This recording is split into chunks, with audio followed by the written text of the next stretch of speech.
We are on day 13 of our ADHD friendly Advent study. If you are just joining us, no, you are not behind. This is designed to be low effort and high impact while helping us focus our minds on Jesus this season and work with the brain that God gave us, not against it. So make sure you go grab your free workbook. It is over in the link in my profile. This is going to be a quick video. I'm just going to give you what you need to do, read you the journaling prompts, and then set you free to go and do everything on your own. Typically, I like for them to be a little bit longer, but due to some family stuff that's been going on, I am a couple days behind. So we are real and we are raw here on this channel, on this profile, I guess. I'm used to YouTube. So let's go ahead and dive in. So the reading I have for you today is to go ahead and read the extra resources that I have added in the workbook. Again, the workbook is free. You can download that at the link in my profile. If you would like to support me and buy me a coffee, you can do that at the link in my profile as well. But the resource that I have for you to read today is a little guide on determining whether a promise that's made in scripture is one that we can apply to ourselves today. Because something we can kind of tend to do is read something in scripture and go, great, this was meant for me. This is a promise from God. And then when it doesn't happen, we blame God for it instead of going, maybe I claimed something that was never mine in the first place. So that is a resource that I have linked that someone else created that will kind of help you go through some questions to determine if a question or if a promise that you are reading in scripture is something that God has intended for you, or if you could be misapplying something and then holding some resentment for God when really we are the ones that messed up. I have definitely done.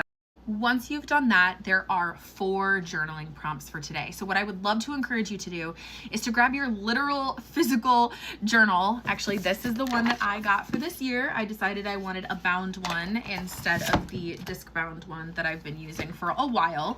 So grab your physical journal is what I would absolutely recommend. Pause the video after each journaling prompt and then go journal on them. If that doesn't feel accessible for you today, if you don't have the spoons for that today, that is totally fine. Other options include typing on your phone, whether that's in a text message to yourself. Texting myself is one of the best ADHD hacks I've ever found. Whether that's in a journaling app. I really like Obsidian for note-taking. The note-taking app on your phone is an option, or even talking through it and recording a voice memo, either in the voice memos app or to a friend to discuss. If that still feels like too much, you can always just sit and kind of think through the prompt. So whatever you have the energy for today, that is totally fine. I just want you to do something. So we have 3 journaling prompts related to this week's song, which is "O Come All Ye Faithful," and then we have 1 prompt related to the reading that we have been doing this week. So song journaling prompt number 1, what do you believe being faithful looks like right now as a believer, and how does it look in your own life? So pause here, go journal however you want to do that, and then come back and we'll read the next one. Okay, did you do it? If so, let's go ahead and move on. Song journaling prompt number 2. Do you feel joyful and triumphant in this season of life? If yes, what is behind your joy? And if not, what is in the way of that joy for you right now? Go journal and then come back. And then our final song journaling prompt. When you close your eyes and picture Christmas, what comes to mind? Sights, sounds, smells, tastes, etc. You know the drill. Go journal and come back. And then our final journaling prompt of the day is our reading journaling prompt number 6, all the way down at the bottom of the workbook. This is what the workbook looks like. It's all nicely designed in my colors. It's fun. And again, it's free, so go download it. But journaling prompt number 6 for the scripture part. It's important to be careful when reading scripture so we don't accidentally claim statements in scripture as direct promises when that's not what they are. Both Mary's and Zechariah's songs of praise, which is listed in the workbook as well, the scripture reading is listed in there, both of them could be taken as promises for us today. What practices help you stay mindful about what a passage really means so you don't accidentally build resentment toward God over something he never truly guaranteed? This is a really difficult one. So pause, go journal, and come back. Sorry, my dog is like next level this morning. Okay, so now that you've had some time to journal on those prompts, let's talk a little bit about them. I specifically want to talk about the issue of claiming promises that God did not intend for us, because this is a really big issue in Christian culture, and it leads to resentment towards God that he does not deserve. So for example, verses like God is within her, in her, she will not fail. It's really difficult because that's a really great sounding pump up verse, right? We see it a lot on pillows. I even received a free sticker from a Christian company that I had purchased some merch from, that I got a little free sticker pack, and on the sticker there's like the image of a woman, and in her face it says, God is within her, she will not fail. But when we look at the actual context of that verse, God is talking about a city.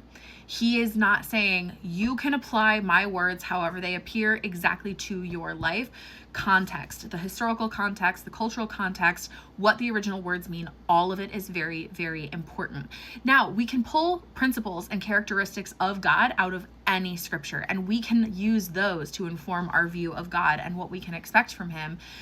But it is not reasonable for us to just take any words from scripture and immediately apply them to our lives. Another really common example of this is Jeremiah 29:11. If you're not familiar, it says, "For I know the plans I have for you, declares the Lord, plans to prosper you and not to harm you, plans to give you a hope and a future."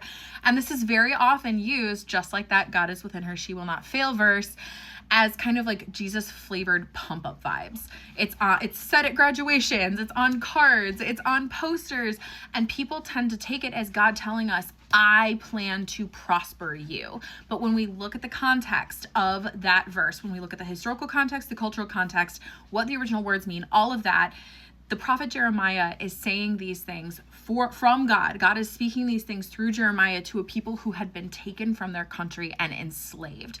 And God is telling them in this verse, hey, I have great plans ahead for you, but I need you to trust me. And if we read the entirety of that passage, the passage and the ultimate message of that verse is about prospering in a place where you are being completely stripped of everything, of refusing to quit, refusing to give up, and ultimately searching for the good of your enemies, even when it means looking out for people who have done horrible things to you. So when we look at that verse, God is telling us, hey, there is hope ahead for you. And another important point is that other prophets at that time had been telling the Israelites they had been captured by Babylon. Mind you, these people had just gotten to the promised land. They had been enslaved in Egypt for hundreds of years. Then they are in their promised land finally, and it was such a big part of their identity. And then they're ripped away from their homeland again by more people to be enslaved. And other prophets were telling them, don't worry, God told me you're only going to be here for 2 years. Just stick it out for 2 years. Meanwhile, Jeremiah was the one saying, actually, it's going to be more like 70. So Jeremiah is bringing this message of hope to people whose time of struggle was not going to be up for a while, if not an entire generation. But he was telling them, God needs you to remain faithful, even in exile, even in this wilderness, even in this dark time that's not going to end for a while. There is hope. There is a future, but it's going to be difficult. And in the meantime, I need you to remain faithful to God to the point of promoting the welfare of the city you are in. That is not a verse promoting nationalism. It is a verse basically telling us to remain faithful even when everything around us is completely crumbling and we are being asked to give up everything that is meaningful to us. So that is actually one where I do disagree with the first point of the extra resource. Again, that's linked in the workbook. I do think that we can absolutely glean promises of God from Jeremiah 29:11. It's not necessarily just a promise given to a specific people at a specific time. It's more about the spirit of the promise and what it means for us now. Because God is still telling us now to be faithful even in the wilderness, even when we feel like we're in exile, even when we are being oppressed by people who want to see our downfall. We can still embrace the spirit of Jeremiah 29:11, not by going, oh, God's going to get me out of this jam. God's going to prosper me. God's going to bring amazing things my way, but by going, okay, how can I be faithful during this time of darkness?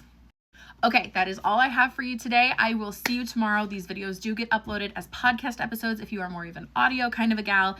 Again, make sure you go download the workbook. It's free at the link in my profile, and you can buy me a coffee if you want to say thank you. I would very much appreciate that. All right, I'll see you tomorrow. Bye.